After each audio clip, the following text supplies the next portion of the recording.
Hello, everyone, and hello, Chicago. Happy Saturday. Thank you so much for tuning in to Sports Talk Chicago. I am Joey Christopoulos, your weekly host. I'm here from 8 to 9 every single Saturday. So thank you so much for tuning in. If you need to follow me on socials for future episodes or other content, follow me at Joey Sports Guy. I hope you're having a wonderful weekend. The weather is absolutely perfect. The Chicago Bears got a victory under their belt, and the Cubs are just a couple days away from preparing for a wild card series. The playoffs, the first time in 5 years. Something that in this town with Chicago sports, we simply haven't seen enough. But first, I want to start with our Chicago Bears. Chicago Bears picked up a huge victory against the Cowboys, 31-14. And I know you're saying to yourself, gosh, that was 6 days ago. Well, I know you're also saying to yourself, let's talk more about that Bears offense and how good it looked. Bears pick up the win, 31-14. Huge bounce back performance. Now, I'm going to acknowledge and I'm going to admit that without Micah Parsons, Matt Eberflus at the helm, Dallas Cowboys defense might not necessarily be the upper crust or the elite of the elite when we're talking about defensive units across the NFL. But they line up across from the Bears all the same, and you got to still take care of business. Up until this point, the Chicago Bears offense had been mixed, inconsistent, strong starts, hibernations, slumps in the middle of the game, frantic finishes, mistakes, pre-snap penalties, all of it, you name it. The Chicago Bears have done it. But a lot of that was eradicated against the Cowboys. So simply, it was just something that's great to see. And as a Bears fan, we don't get an opportunity to see those type of explosive plays in one game, let alone one season. There was 5 different plays of over 30 yards in that game, including an absolutely wonderful, you might not ever see it again this season, but I'm glad it worked when we tried it, flea flicker. Where the ball was handed off to DeAndre Swift, he says he got hit in the back, but he really just kind of airmailed it and floated it back to Caleb Williams. He had to wait a little bit, but again, the offensive line gave him time. And Caleb Williams, without even a hitch, without even a head start or a crow hop, just launches a 65-yard bomb to second-round pick rookie Luther Burden for his first touchdown. Just great to see. And it's great to see when you talk about Ben Johnson, and in this town, we've used it before. When we talked about Matt Nagy, we used words like guru, offensive genius, magician, in his bag, naming plays, all that good stuff. Well, for Ben Johnson, he was in his bag on Sunday. And it was fun to see. It was fun to see even in the third quarter, the Chicago Bears put together a 19-play drive, 76 yards, that amassed almost 10 minutes of time, basically eradicating, subtracting a quarter from the game. And on 11 of those plays, 11 straight plays, mind you, the Chicago Bears ran the football. And what was most impressive was it wasn't just grinding it out, same guy over and over and over again. Ben Johnson, on 11 straight run plays, got incredibly creative. We saw, of course, DeAndre Swift. We saw him a little bit on the outside. We saw him running between the tackles. We saw Kyle Monungai on that drive, in between the tackles, trying to pick up hard yards. We saw QB designed runs. 2 of them, one to the left and one to the right. We saw DJ Moore in the backfield. We even saw Luther Burden take an end around. So it wasn't just one player and it was just the same running play, try and stop it. It was creative, it was smart, and it kept playing on the inverse of its own self. Of course, at some point, right, you would think that they're going to throw the ball. But Ben Johnson said no. Not once, not twice, but thrice, 11 times in a row. It was just really impressive and great to see. I thought Caleb Williams played great. And what are we going to do, right? We're going to acknowledge and we're going to criticize when he plays well. For me personally, he is still a young quarterback. He is still a quarterback that, no offense, came from the Pac-12, a little bit different competition. Lincoln Riley's offense is definitely tailor-made and quarterback-friendly. And Caleb Williams got maybe the opportunity to kind of ride on his talent in college a little bit more. Well, you see that at the NFL level, there's a lot more nuance, a lot more technical things that you need to iron out, a lot more just think tanking going on every single play, pre-snap, post-snap, and the result of the play. But the one thing that you can't deny, and I'm going to hammer it every single week, Caleb Williams and his arm talent is some of the best that we've seen in my lifetime in this town. And there may come a point where I think everyone would say that Jay Cutler maybe had the best arm talent of any of the quarterbacks that we've had in this town, especially in the 21st century.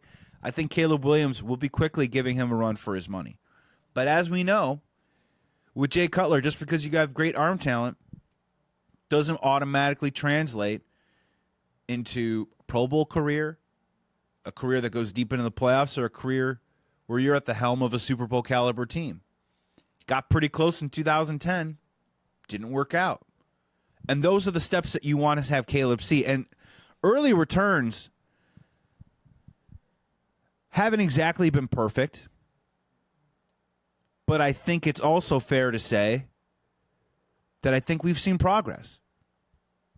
And that's important. Now, as a Bears fan, we all want that progress to be accelerated and travel 88 miles an hour down the street and leave streaks of fire behind them, and we want to become a contender right away. Well, we're not really in control of that.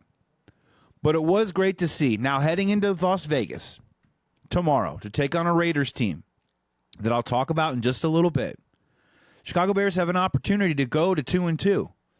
Have an opportunity to head into their bye week feeling good about themselves, and have an opportunity to take the week off, reassess, get together, and continue to come together as a team. And I don't know if this is going to be positive or negative, but the positive last week was against the Dallas Cowboys. You saw a team starting to come together. The question now is, how quickly can they come together? Will they come together at all? And when they do, if they do, what does it look like? When this collection of talent gets on the same page, how far can they go? And look, I'm not moving off of it because last week I was super upset, like a lot of Bears fans. And last week I actually picked the Chicago Bears to lose this game. So just like the Chicago Bears, I'm 1-2 on my season picks, and I'm totally fine with it because this whole season to me is a show me, don't tell me season. Last week against the Dallas Cowboys, they showed us what the potential can be in Ben Johnson's offense. The potential of Colston Loveland catching a 30-yard pass. Cole Kmet wide open in the end zone. DJ Moore wide open in the end zone. Luther Burden catching deep balls. DeAndre Swift taking a delayed screen, running it up the field, taking it up the middle for a 45-plus yard gain. Kyle Monungai running hard in between the tackles. And oh yeah, that's right. A certain bromance that is budding here in Chicago, Caleb Williams and his connection with Rome Odunze. That was a show me game.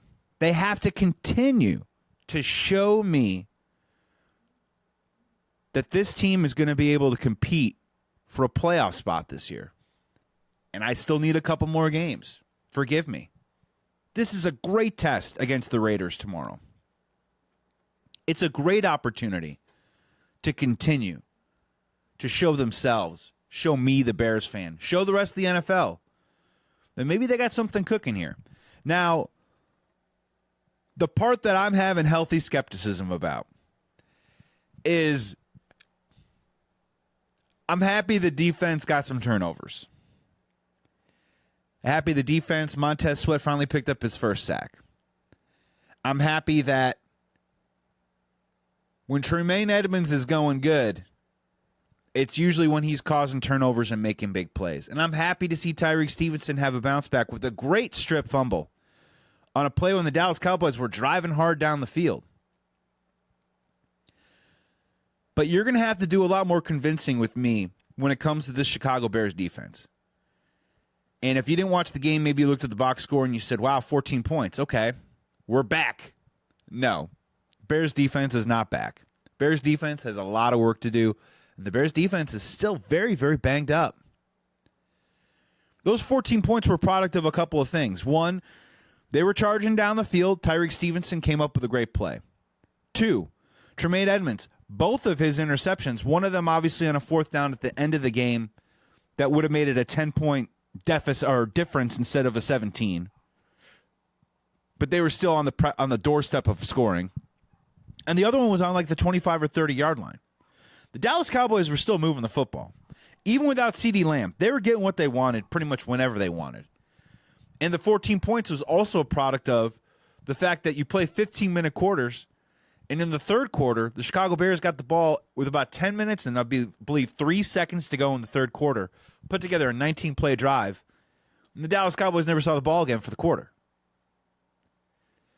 So for 3 quarters, they held the Dallas Cowboys to 14 points. And look, if they're going to be opportunistic, I love that. I love that in my Bears defense. I'm just saying that isn't something that you can necessarily bank on a week-to-week basis. There is a lot of work to do with this Bears defense. Did they play better? Absolutely. Did they look like at least a unit that maybe will end up ranking somewhere middle in the NFL, which I'll be fine with? They showed glimpses of it, sure. But I'm not convinced with the Chicago Bears defense yet. And maybe Bears fans need to start wrapping their head around a kind of Bears team that we haven't had in this town maybe only a couple seasons in my recollection, at least in the 21st century since I've been a Bears fan. And it could be a Bears team that has a really good offense, that maybe has a top 10 offense, or maybe at least in the top 15, which would be a significant improvement for past Bears teams, especially in this town the last couple of years. And maybe they just have a bad defense. Maybe this is a Bears team that by season's end, its best way of beating people will be outscoring them. And in a Bears fan, it almost feels kind of dirty, right? I mean, we want the offense, but we always want the great defense. We're always going to want the great defense. We're never walking away from that one. We want our monsters, and we want them in the midway. But I just don't think this defense is the real deal. And I've cataloged it pretty extensively. And it ain't no secret right now. Jalen Johnson out for the season. Huge blow. Kyler Gordon, one of the best slot corners in the NFL, which is nice to have. Can't seem to get on the field. TJ Edwards, by far our best open field tackler last year, has been injured. We need to get him back big time. And I still have huge questions about the defensive line. Nice to see Montez Sweat have a better game. But who are the other pieces on there that are going to be making a difference? I like Gervon Dexter, but is Gervon Dexter as consistent as you need him to be? I like Grady Jarrett, but has he really flashed like the Grady Jarrett of old? Or is he still maybe rounding into shape? 32 years old, it's really hard to say what you're going to get. And Dayo Odunze, consistency. That's going to be the key for them. So the defense, I'm still skeptical on. And I'm not going to sit here and say that the Chicago Bears are back. But I am going to see I really liked what I saw. What else was it that I liked from that game? Let's stick on that offensive side. And let's go back to Rome Odunze and his connection with Caleb Williams. A connection that definitely flashed last year. And I will admit, and look, I'm a diehard Bears fan, right? Diehard Bears fan. I talk to a lot of former players, and I've been given some tutelage and some tips on how to watch tape. I'm not going to pretend to say that I'm an expert, and some call me an analyst, but I don't even know if I'll go that far myself. I'm just a diehard fan that likes to pay attention and tries to talk to the right people to get the right kind of information so then I can communicate it out to the audience here on WLS AM 890. Happy Saturday, by the way. In my opinion, last year, Rome Odunze's rookie season left a lot to be desired, in my opinion. As a rookie, he was inconsistent, which makes a lot of sense.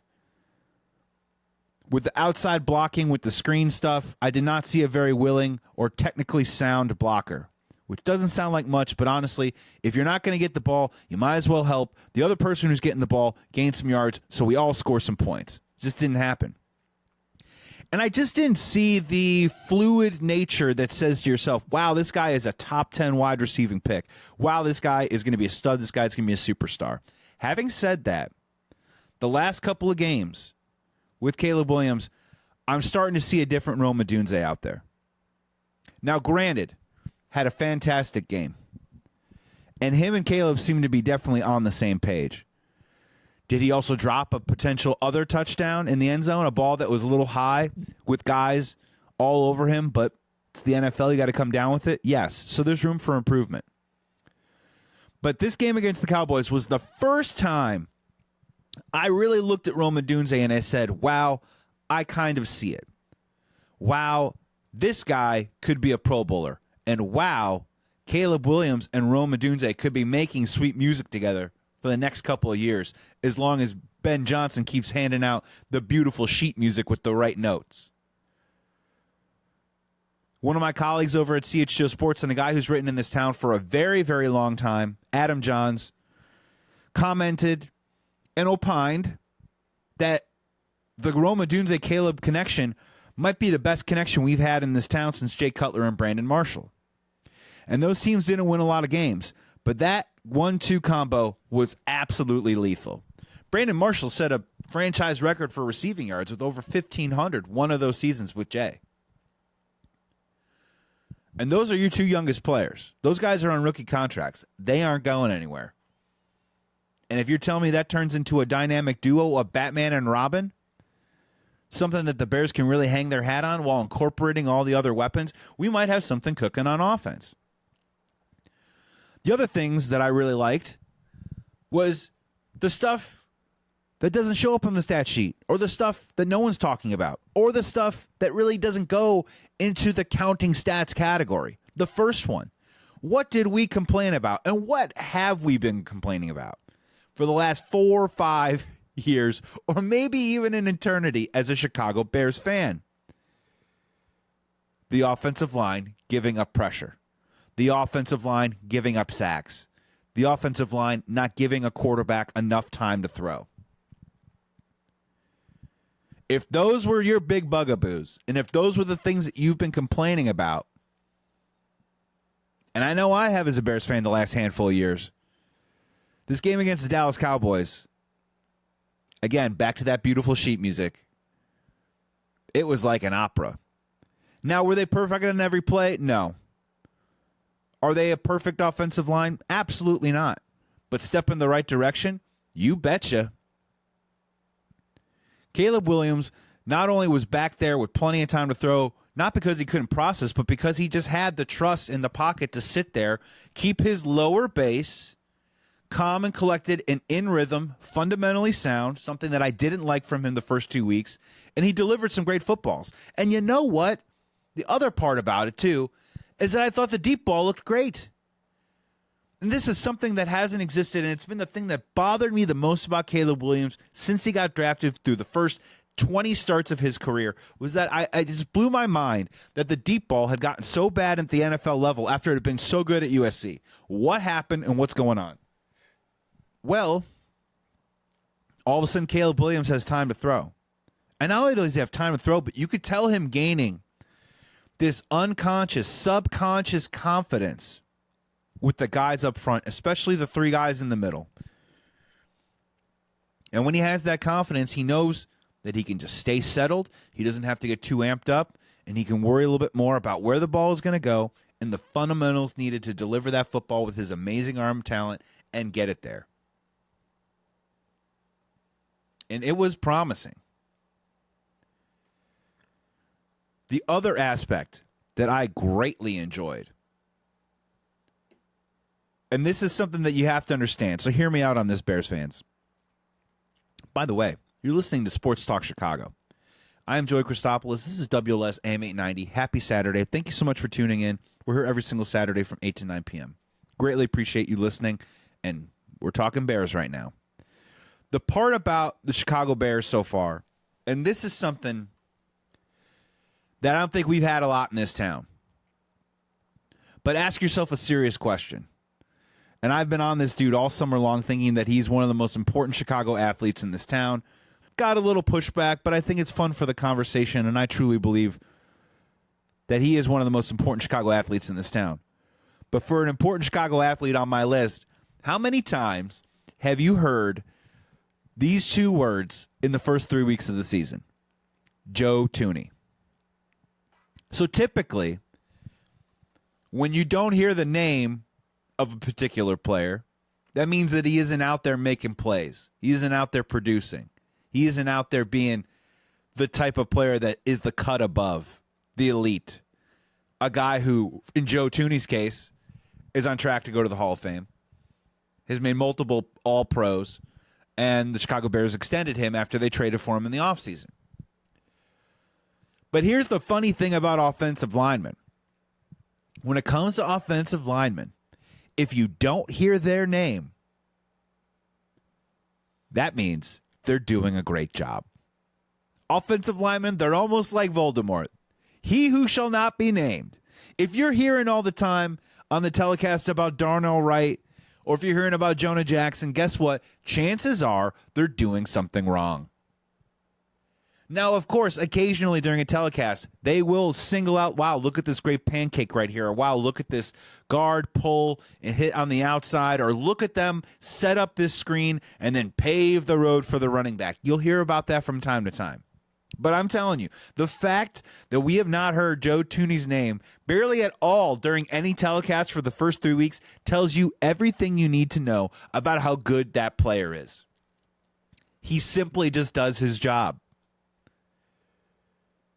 When we're talking about pre-snap penalties and false starts and holding penalties, we've heard Jonah Jackson's name. We've heard Darnell Wright's name. We've heard a little bit of Drew Dahlman. I'm not hearing Joe Thuney on those.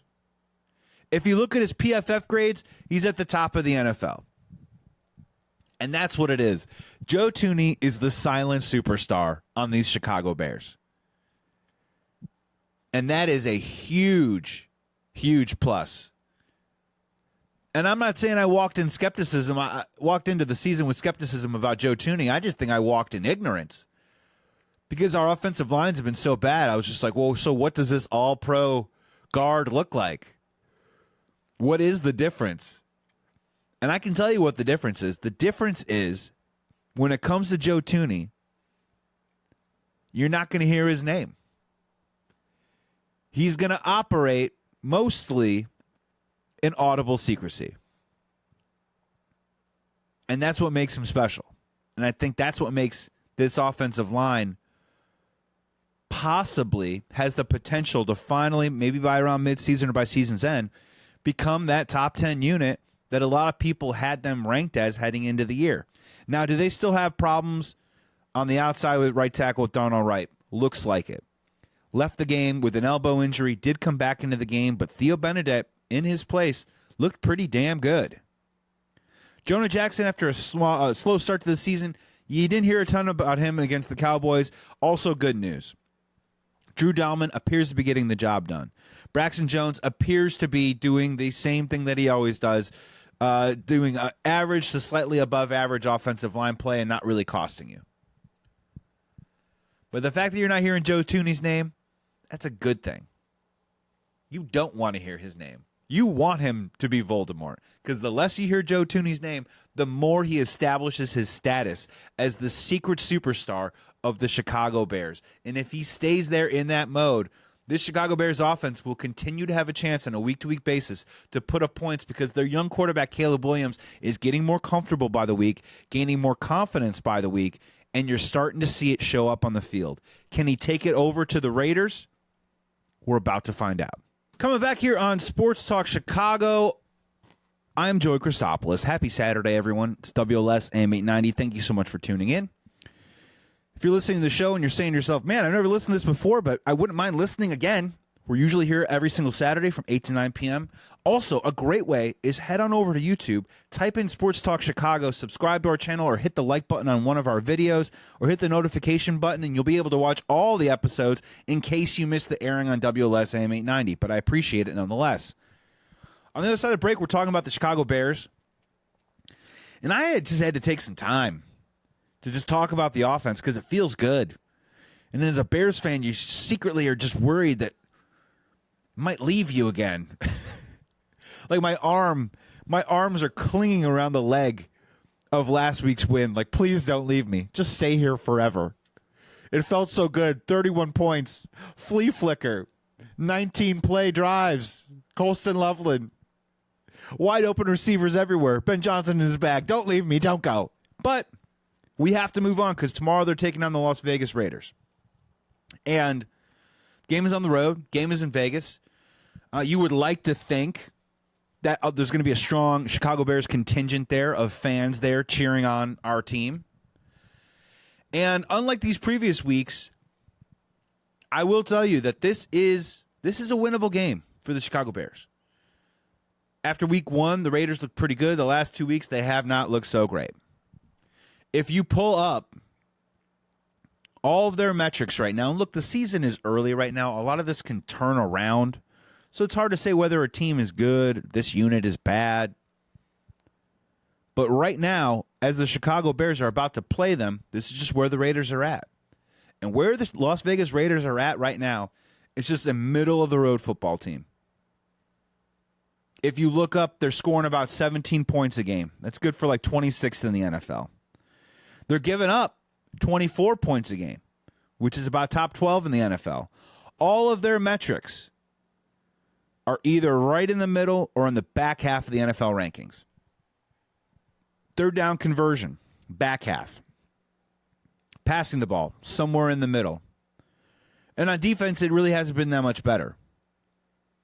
And offensively, I'm not a Raiders fan, but I think I'll speak for them. I think they feel like it's been a bit of a disappointment so far.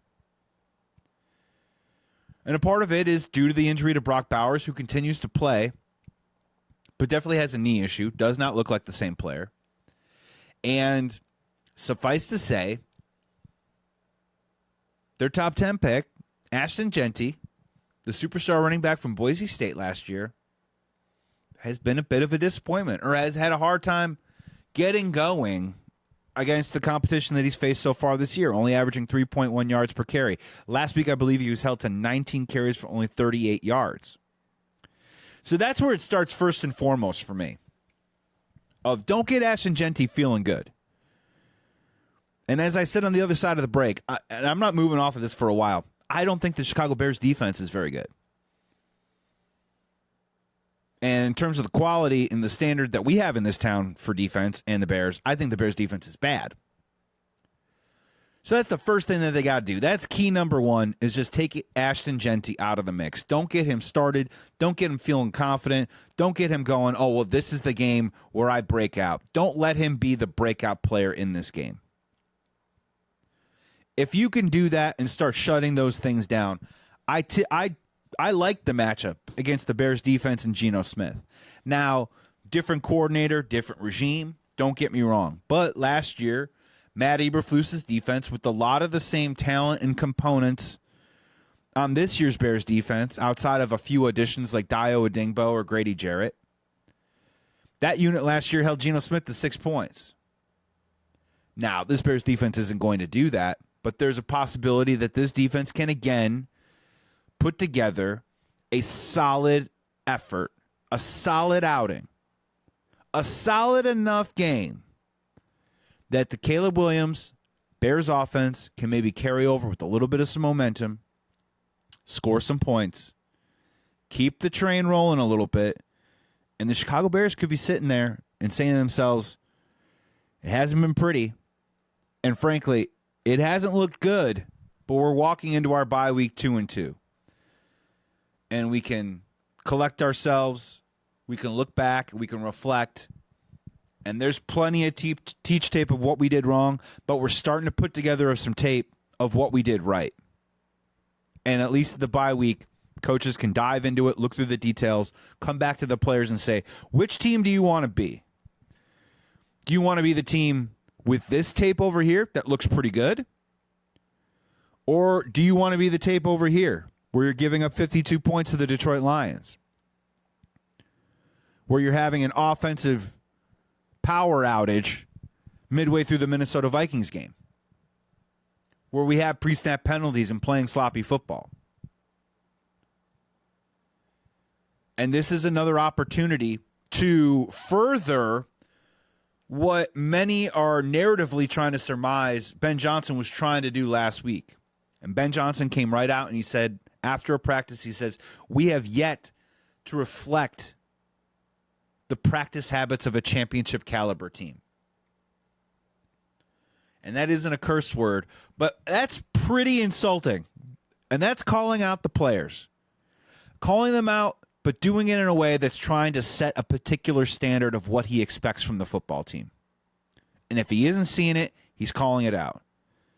A lot of people want to believe that the Chicago Bears this is factual. The Chicago Bears did have a players-only meeting, the defense specifically, with Jaquan Brisker, Grady Jarrett, and others, about trying to up their level of standard, and that could be also correlated to the practice habits. But a lot of people want to believe that the Chicago Bears responded, and maybe responded specifically to that type of comment, put better effort out there in the practice field, maybe walked in the game, 10% more ready to play, more prepared, and went out there and kicked the Cowboys' butt. And that's fine if you want to believe that. And it would be awesome if that was 100% true. The only thing about it is I need to see it again. Was it a one-off fling? Was it an opponent that, frankly, just maybe isn't very good? That's fine. You got to beat up on the bad teams in the NFL. That's how you get your wins. There's the Giants still on the menu, the Saints, the Browns. There's plenty of those. There's plenty of those opponents still out there. But the Raiders are a team out there kind of in the middle of the road. I get it that they're playing at home.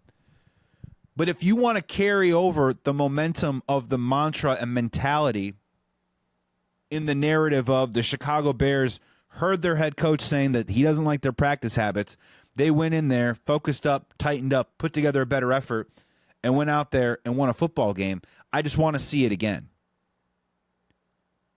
And if they do that, then maybe we can start having the conversation that, maybe Ben Johnson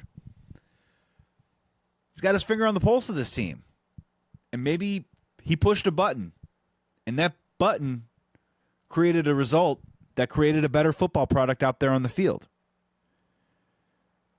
So I'm fascinated to watch this game. I really am. And another key to this game before I get to my final score prediction is I just want to see a little bit more of that clean pocket and that time to throw from Caleb Williams that we saw last week. And of all the units right now, and as much as I would love to see even Caleb take another great step forward, or as much as I would love to see DeAndre Swift or Colson Loveland have a breakout game, the one unit I want to see take another step forward, because this, on a macro level, I think protects a lot of the other weaknesses on the Bears, is I just want to see that offensive line have another good week. I want to see that offensive line have a clean week. No pre-snap, limited on the holding. Give Caleb an opportunity to throw the football. Give Caleb an opportunity to continue to feel that confidence and comfort in the pocket, to the point where that confidence and comfort becomes a habitual feeling back there for Caleb. That's when I think you're really going to see the strides and the steps forward for the quarterback. Offensive line, too, is, look, our running back room isn't great. Our offensive line, are they creating big, giant, gaping holes right now where the running backs can run through and pick up some yards? No, not necessarily. But keep grinding, keep giving them opportunities, and when it calls for it, convert on those short yardage situations or get ahead of the sticks on first down and create some easy completion moments for your quarterback and pick up some first downs. I think the offensive line, if they can continue to take another step forward, and we'll see at right tackle. Is it going to be Darnell Wright? Will it be Theo Benedict?